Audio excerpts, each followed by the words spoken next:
Hey guys, what's up? So today's video is going to be a review on the LORAC Pro Palette, which I got for Christmas. So I'm just going to be showing you guys some of my favorite shades in this, some of the shades that I think are really worth it for this palette, and some of the disappointing shades as well. And I'm going to be showing you some of the swatches of those shades that I mentioned, and an overall review of the product and whether or not I think that it is worth it for the amount of money that it is. So I'm having a wicked bad eyebrow day and hair day and basically everything day, and I'm really tired and it's super gloomy outside, so I'm sorry if the lighting is bad and my eyebrows are just, I need to get them done. Anyways, so yeah, without further ado, let's just get into the review. Hey, that rhymed. So I'm going to start off by saying that the LORAC Pro Palette retails for $42 at Ulta. I will link a few places where you can buy it down below. So it has 8 matte shades on the top and then 8 shimmery shades on the bottom.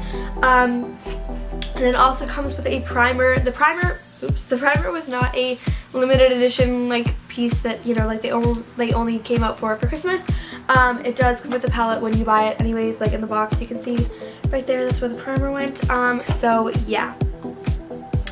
Just gonna start off by saying the basics like that. So it has a mirror on the top and it's a really slim palette. It's perfect for like, you know, like if you don't have that much space.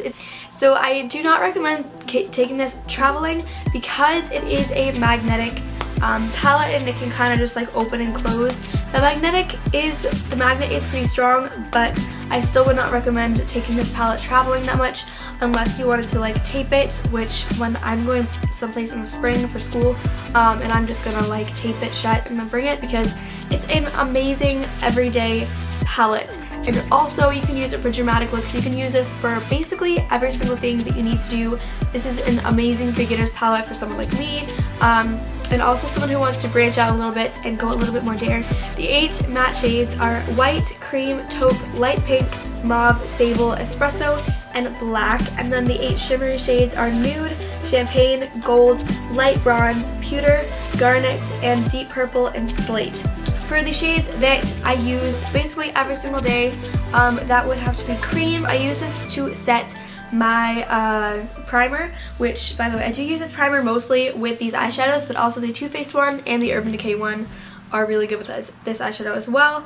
Okay, so I use this shade. This is cream. I use this to set my primer, and then I also use it as a brow bone highlight. It's super pretty. And then for my inner corner highlight, the base of it, I always go with a matte highlight first, and then if I want to, I can add a shimmer on top of it. They are so creamy and amazing, and so yeah, I use those two a lot. And then also my favorite shade in this palette, like my all-time favorite shade, eyeshadow of all time, is mauve. This is so beautiful, and it looks a little bit more purpley when you swatch it, but when it's on the eyes it becomes a little bit more wearable. So then also nude I use a lot. Like I use this for a lot. I use this for, it's just so beautiful. Like, do you see that? That's so pigmented. It's amazing. It's amazing.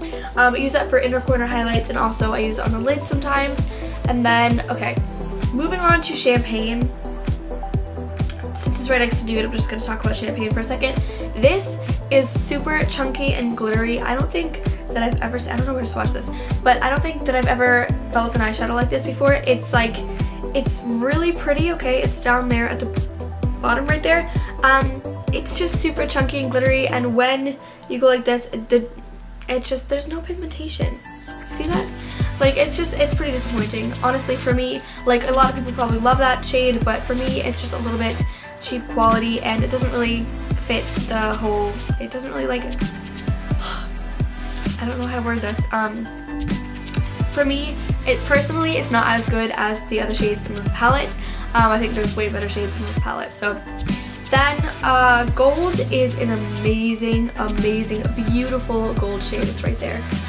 It's super pretty. And then also light bronze and garnet. I use those shades a lot. So those 3 right there. I use those for any shimmery shades that I want to, shimmery looks that I want to use. Okay, I can't talk today, I'm sorry. But I use those for any shimmery looks that I want to wear. So you can see those 3 right there.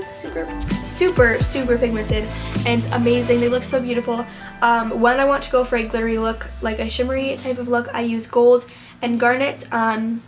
they're just amazing. And then I will use light bronze and nude on the inner corner and like make it fade out, so it's all like it's so beautiful, so beautiful. So pewter I do use sometimes. It's another one of those type of shades. It's so beautiful and it's as pigmented as the rest of the shimmery shades in here. I feel like gold, light bronze, pewter, and garnet are the best shimmery shades on the bottom. Those four right there are like the highlights. It's just, they're like in the center. They're just so beautiful, and I think that they're the best of this row. So then moving on to another disappointing shade, Deep Purple. I was so disappointed in, because if you guys can tell, like, does that look purple or does that look like poop? It looks like it looks like really black, and like it's just, as you can see right there, like, does that look like it? I'm just so disappointed in that. I don't know. I just don't like that shade at all. Okay, so I know that I mentioned that the lighter shades in the palette are amazingly creamy and that I use those most of the time, but I also want to show you guys how pigmented the darker shades are in this palette. They are amazing, so I will just show you.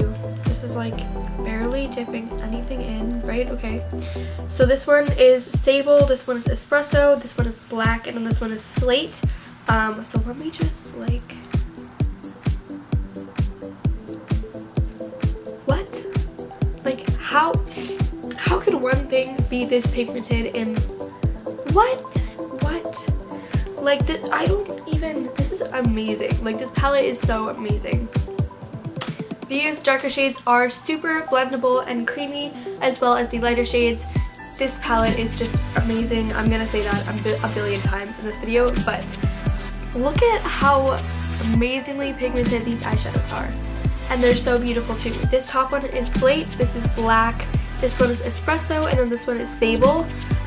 They are all just so pretty, and like, so pretty, so pretty. I personally don't use these shades that much, just because I don't really dip into the darker shades that much. But if I were to do a smoky look, I would definitely go for these shades. These are amazing. And then also, we would obviously have a nice crease color in here. This is Taupe. It's a really pretty like crease color, you know. So these shades, as you can tell, have a little bit of a sheen to them. I think that looks so beautiful in the eye. It's not just a flat matte, it has a little bit of a sheen, so it's not that you know, like dry looking. I think that adds a really like healthy look to the eyes. Even when you're doing a black smoky eye, I think that it just looks really nice. So this one is a shimmery shade. This is Slate. Like I said earlier, that is one of the shimmery shades, so it does look a little bit more sheeny than that, but it's not chunky or glittery at all. That's what I love about most of the shimmery shades, excluding the two shades that I mentioned that I did not like, which were Champagne and Deep Purple, which were both shimmery shades. This palette is so amazing. I love every single one of these shades. They are so creamy and pigmented, and just a great blendable texture. Amazing for beginners. They do have a little bit of product pickup when you tap your brush, and they are a little bit chalky. Not super chalky, but like some of the shades, for example, white, are a little bit more chalky than other ones. So, but that's the only, when you get to the darker shades, they are not really that chalky at all. They are just amazing, and I definitely recommend this palette. So I think you guys should definitely go pick this up if you are looking for an everyday palette that also has some, okay, I definitely recommend this palette. Ow, I can't talk. Anyways, an overall review of this palette is 5 thumbs up, 5 stars, whatever you want to say. This palette is great, it's amazing. With only like 2 disappointing shades in this palette is definitely worth your money, because it has 16 amazing shades in the palette. Well, 14 for me, but 16 shades in the palette. And then it also has the primer. Now, I think personally that this primer is worth $12, because the Urban Decay primer is only 0.01 ounce more than this primer, and this comes with the palette. So really, if you take 42, subtract 12 for the primer, then that's 30. So 16 shades for $30 is less than $2 per shade, which is amazing because these shades are really good. So that's just my personal opinion. I think this palette is definitely worth it if you were looking for an everyday palette with also some dramatic shades that you can play around with. So yeah, that's my opinion. I would definitely recommend this palette, so it's great. And yeah, so if you guys enjoyed this review, then give it a thumbs up. If you want to see more or have any video requests, then leave those down below. And yeah, I will see you guys in my next video. Bye!